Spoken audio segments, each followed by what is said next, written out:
안녕하세요. 30대, 이 집안에 시집 온 지 올해로 8년 차인 여자입니다. 20대의 끝자락에 서 있던 날, 세상에서 가장 행복한 여자로 만들어주겠다는 남편의 손을 꼭 붙잡고 식장으로 들어가던 그 순간이 매일같이 되새겨집니다.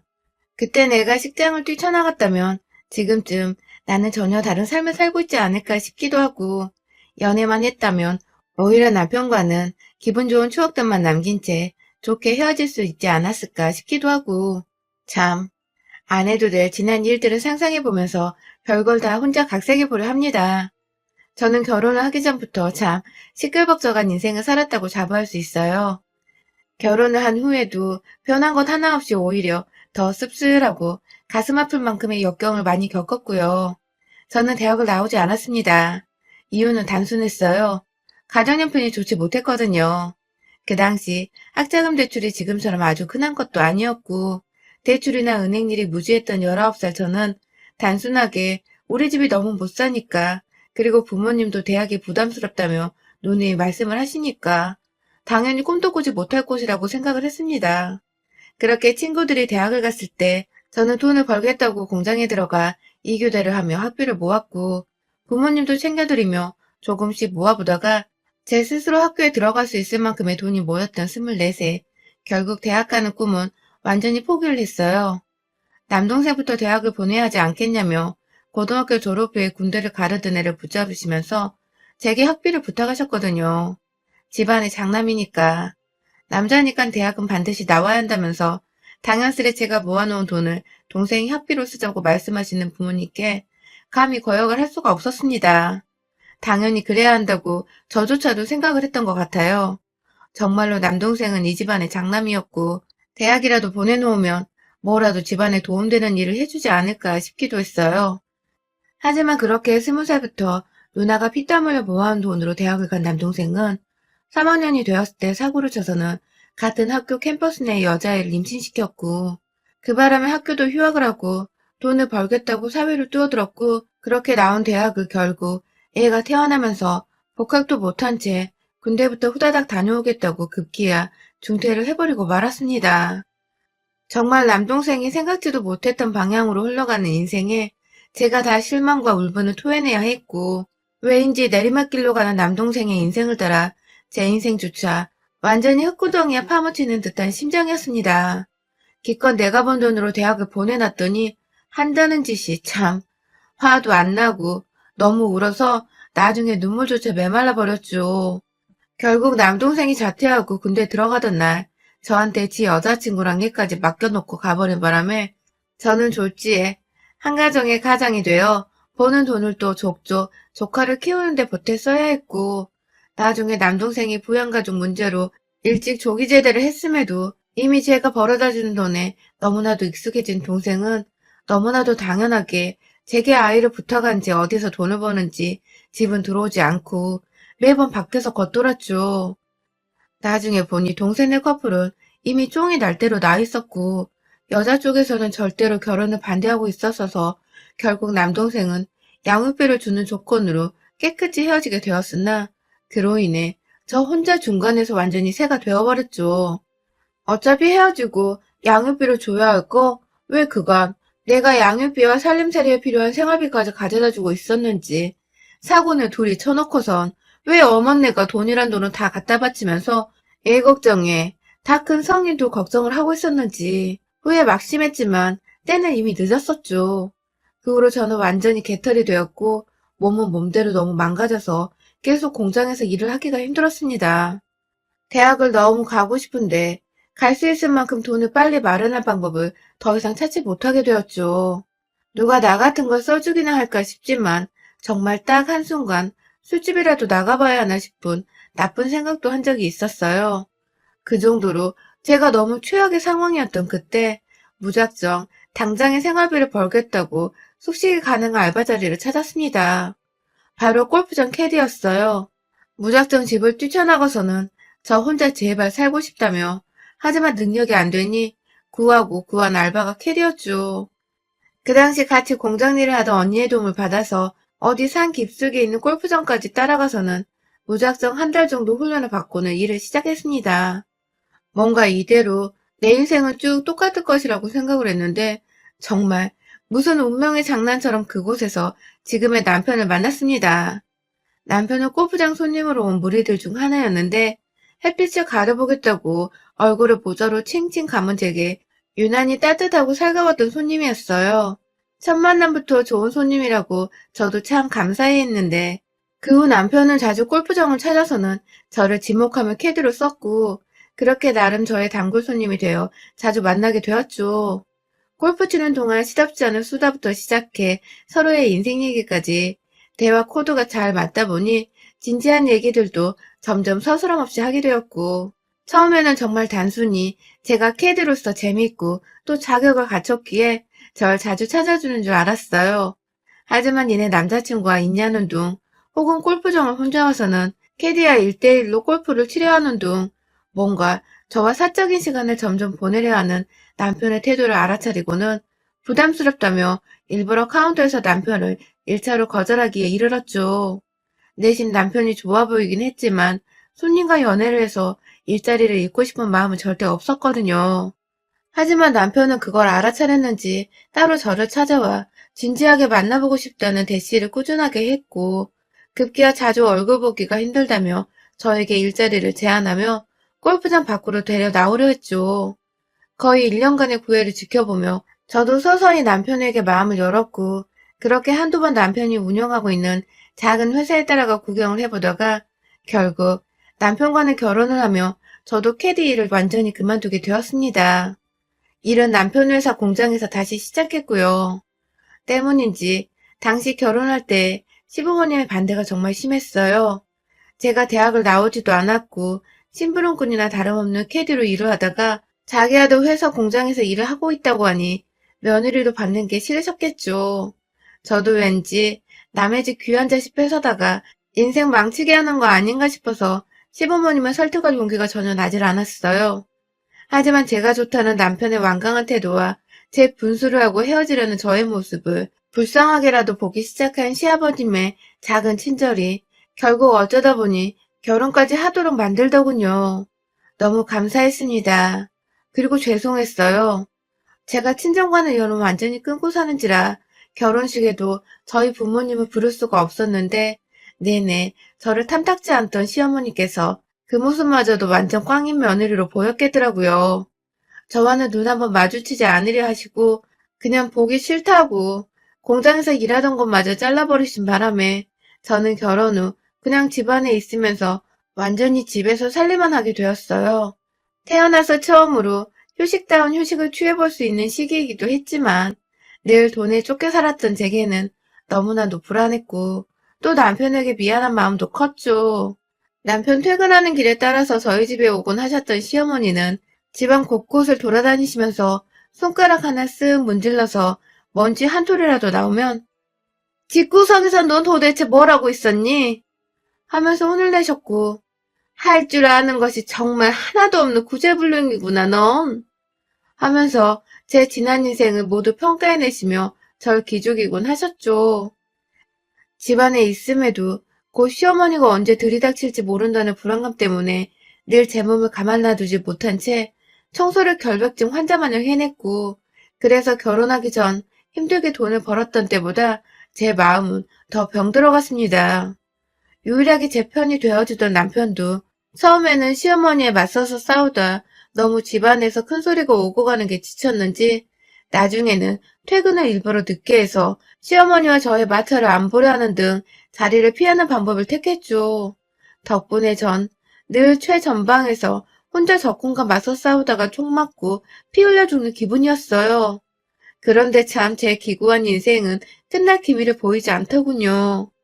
제가 결혼하고서 3년간 틈틈이 9급 공무원 시험 준비를 했었는데요. 시험에 덜컥 합격을 해버렸어요. 남편 회사에는 취직이 안 될 게 시어머니 때문에 뻔하니까 뭐라도 시간이 있을 때 해보자는 마음으로 집안일 다 끝내놓으면 혼자 방에 들어가 공부를 하고 다시 남편 퇴근하면 밥 차려주고 다시 밤늦게 공부를 하는 방식으로 꾸준히 했던 것인데 합격을 하고 나니 정말 기쁘더군요. 게다가 그즈음 제가 아이를 임신하게 되어 정말 내 인생에 이런 날도 찾아오는구나 싶었습니다. 아이가 찾아온 기쁨과 시험 합격의 기쁨을 동시에 얻었으니까요. 아이 태교를 하면서 출퇴근을 하고 돈도 벌고 사회생활을 하면 제가 좀 더 활기차지니 남편도 좋아하고 저도 좋고 그렇게 잘 지내는 와중에 남편이 교통사고로 세상을 떴어요. 제가 임신하고 막달 되었을 때니까 애 얼굴도 못 보고 애 아빠가 죽어버린 겁니다. 너무 황망해서 남편 장례 끝나고 나서야 뒤늦게 서러움과 슬픔이 북받쳐 집안에서 목 놓아 울었어요. 시어머니는 눈물 한 방울 안 흘렸다고 남편 잡아먹은 년이라고 쌍욕을 해대며 막달 임산부인 며느리를 해코지하고자 원망하셨는데 전 그 욕 다 받아먹고서도 눈물 한 방울 안 나오다가 혼자 남겨진 집안에서 그렇게 울음이 터지더라고요. 하루 왼종일 울다가 결국 복통 때문에 119로 병원 실려가 조산을 했고 인큐베이터에서 애를 둘 다 키웠는데 애가 병원에 있으니까 제가 억지로라도 정신을 부여잡게 되더라고요. 남편은 죽었고 얘는 태어났고 시댁은 이게 다 내 탓이라 하는데 난 당장 목숨줄 부지하며 살아야겠고 그렇게 다시 저는 출근을 했고 남편 사망보험금은 어디에 쓰지도 못한 채 통장 안에 넣어뒀어요. 남편이 운영하던 회사는 시아버지가 도로 맡으셨고 저는 완전히 남편의 회사고 뭐고 저와는 무관하다는 마음으로 그 근처도 안 가고 시부모님 근처에도 가지 않았어요. 천만다행으로 손주가 태어난 게 걱정되셨는지 3만 보험금을 달라는 말씀이나 돈 얘기를 일절 하지 않으셔서 저는 저대로 제 일을 하면서 아이를 잘 키워낼 수 있는 생각에 집중할 수 있었죠. 그런데 시어머니는 여전히 제가 미워 죽겠고 아들 잡아먹은 년이라는 소리를 해대시는 와중에도 손주가 보고 싶다고 집에 먼저 예고도 없이 찾아오셨고 와서는 한참을 아이를 껴안고 있다가 급기야 아이를 저 몰래 데리고 나갈 뻔도 하셨어요. 한두 번이 아니라 아주 여러 번이요. 아무리 제가 사별을 했다고는 하지만 아무리 제 아이가 시어머니의 손주이기도 하지만 제가 엄연히 아이 엄마고 저도 직장이 있고 아이 하나 정도 키울 만큼 능력은 차근히 쌓을 수 있는데 무작정 자기 아들 아이라면서 아이를 자기 것인 마냥 물건 취급하며 데려가던 모습에 저도 기겁을 해서는 더 주의를 하게 되었죠.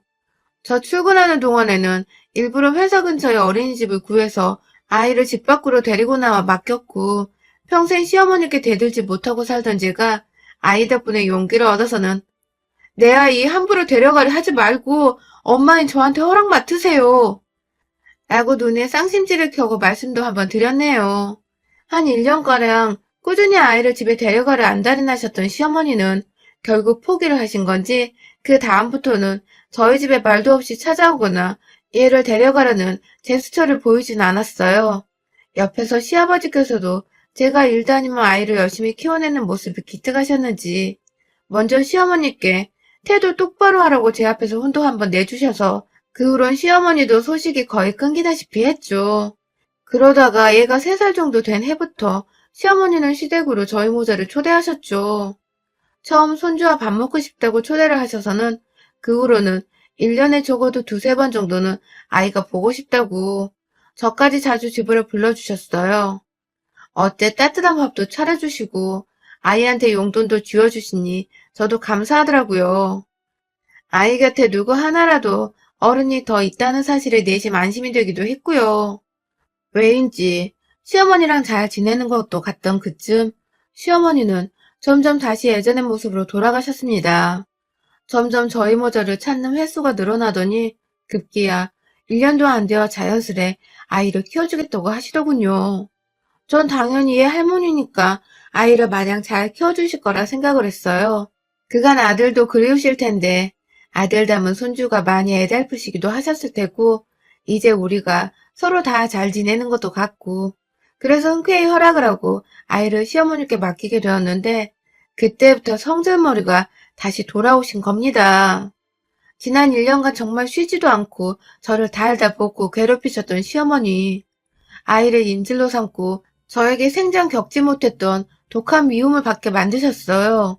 아이를 데리고 자고 싶으니 오늘은 그냥 집으로 곧장 퇴근하라고 말하시는 건 거의 일상이었고 얘가 말을 제대로 못하는 것 같다면서 화를 내시며 중간중간 회사에 있는 제가 전화를 못 받으니 문자로 거의 테러하다시피 다다다다 보내신 적도 있었고요. 다 같이 밥 먹자고 부르셔서 퇴근하고 시댁 가면 밥을 하나도 차려놓질 않으셔서 제가 도로 나가서 장을 보고는 다시 집에 들어가 요리를 해서 내와야 했습니다. 양육비 명목으로 저한테서 달마다 돈을 받고 계셨는데도 불구하고 이런 식으로 계속 돈이 추가로 들어간 바람에 아이를 어린이집에 보낼 때보다 제가 달마다 50만 원 정도 지출을 더 해야 했고 공무원의 쥐꼬리만한 월급에서 거의 3분의 1가 시댁으로 들어갔어요. 지출되는 돈을 둘째치더라도 아이를 차라리 어린이집에 보내면 속이라도 시원하고 돈 내면 끝날 일이니 마음이 편할 텐데 시어머니는 꾸준히 저의 양육 방식을 문제 삼으면서 얘가 모자란 것 같다. 혹은 얘가 왜 이리 말랐니?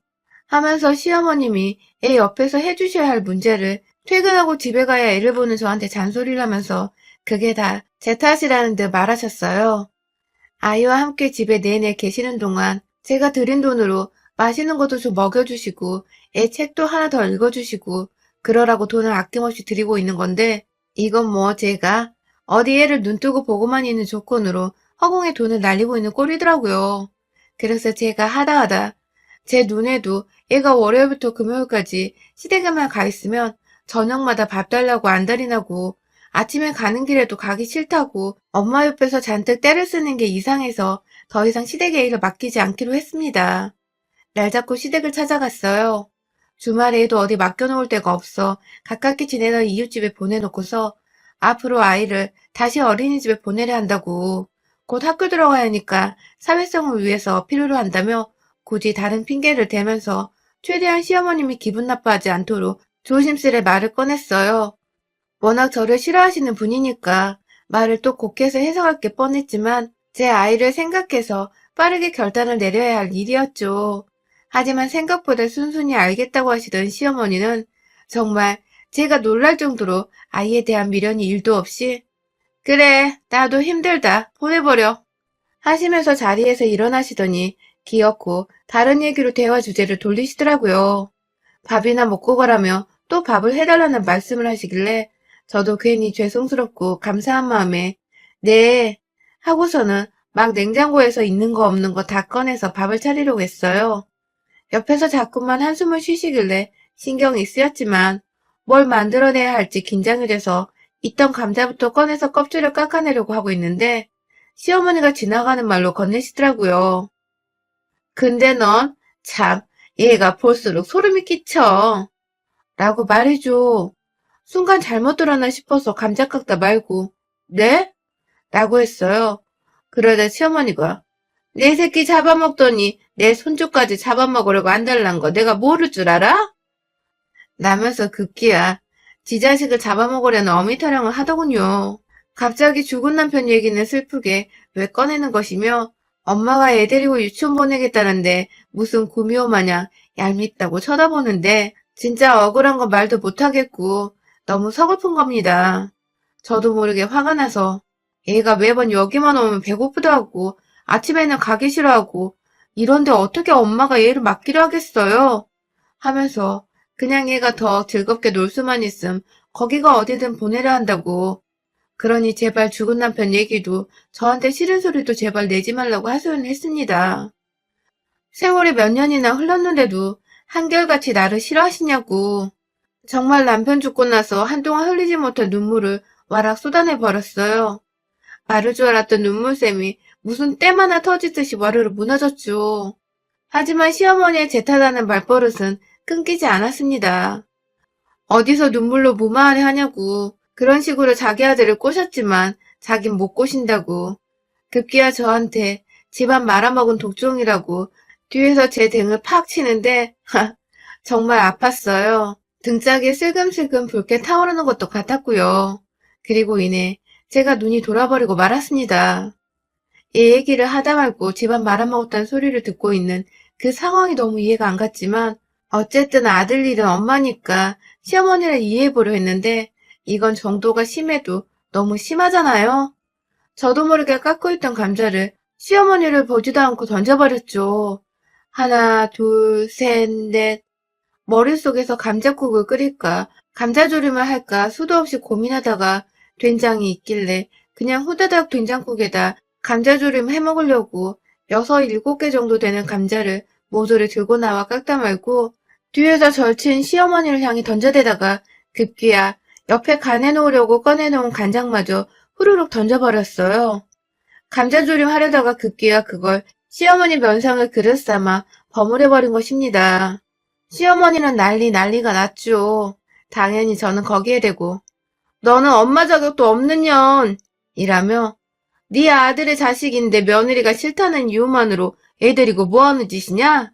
라며 애 팽개대고 절 괴롭힐 생각 말고 진심으로 아들이 그리우면 손주한테 살갑기라도 하라며 매달 돈 150은 거저들고 가면서 돈 뜯어낼 궁리 그만하고 할머니 노릇 제대로 하라고. 확 남아있는 간장 한 방울까지 탈탈 털어버리고자 머리 위로 간장통을 들쳐올리니 시어머니는 그 와중에 겁을 먹고는 두 팔로 자기 머리를 확 가리시더라고요. 며느리한테 평생 구박만 하면 살 줄 알았는데 감자로 쥐어터질 줄은 꿈에도 몰랐던 시어머니는 울먹거리면서 본인 하소연을 하더군요. 다 마음에 안 드는 인생이라며 체념한 듯이 자기 머리를 쥐어싸며 엎드려 있는데 그 모습을 보니 우리 남편 생각이나 더는 지랄도 못 떨겠고 그냥 손에 끝까지 쥐고 있던 간장통을 싱크대에 처박아 던져놓고는 우리 다시 안 보는 게 좋겠어요. 라는 마지막 말을 남기곤 시댁을 나온 지 벌써 4달이 지났습니다. 연말이고 새해고 뭐고 시어머니뿐만 아니라 시아버지까지 당연히 안 보고 있고 인사조차 전하지 않았습니다. 이 세상에 아들과 단둘이 남겨진 기분이 들지만 그럼에도 누구보다 자식을 잘 키워내려 노력하는 엄마이기에 외롭지도 않고 겁날 것도 없어요. 아이가 다니는 유치원은 어떻게 알았는지 선생님 말씀으로는 제 아이가 할아버지라고 부르는 분이 가끔 와서 초코파이 상자를 한아름 가져와 친구들까지 나눠주고 가신다네요. 가끔 저희 집 근처에서도 시아버님이 기다리고 있다가 아주 짧은 인사를 하고 가시긴 하거든요. 아이에게 가족이 더 생겨 좋다고 생각했지만 결국 그 가족마저도 제가 싫다는 이유로 제 아이를 대충 돌보고 오히려 싫어할 만한 기억을 안겨줬던 지난 1년 남짓했던 시간. 그 시간들을 아이에게 보상해주기 위해서라도 저는 더 열심히 그리고 행복하게 살려고 합니다. 결국 아이에게는 엄마가 행복한 것이 세상 제일의 교육인 것 같거든요. 세상이 사무치게 외로우신 분들, 인생이 힘드신 분들, 남편 사별까지 겪고 혼자 아이를 키워내는 중인 저를 보면서라도 힘내세요. 저도 그리고 제 아이도 함께 당신을 응원할게요. 여러분의 생각은 댓글로 남겨주세요. 오늘도 시청해주셔서 정말 감사합니다.